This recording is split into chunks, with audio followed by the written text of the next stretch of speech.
A calor daba un respiro nesta xornada na que Boiro cruzou o ecuador das súas festas de verán co Día das Peñas. Aproveitando a baixada dos termómetros, os peñeiros puideron dalo todo nas probas celebradas ao longo da mañá.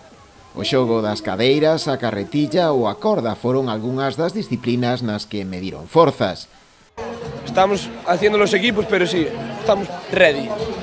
Temos moitísimas ganas de participar o noso primeiro ano, estamos listos para ganar. Debería haber un premio por originalidade, para motivar as peñas, coño. Somos a mellor peña do mundo, a mellor peña de Boiro e a mellor peña do Barbanza.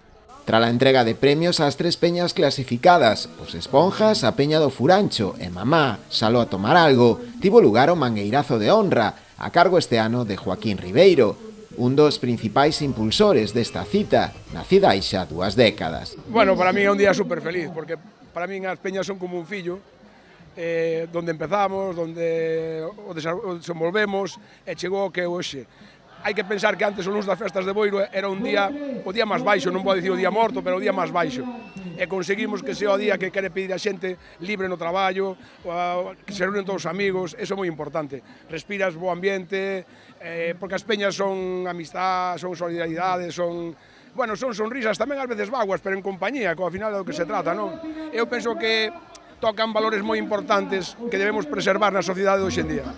Tras esta xornada quedan aínda 2 días de festa que chegarán á súa fin o mércores, cun cartel musical de primeira liña.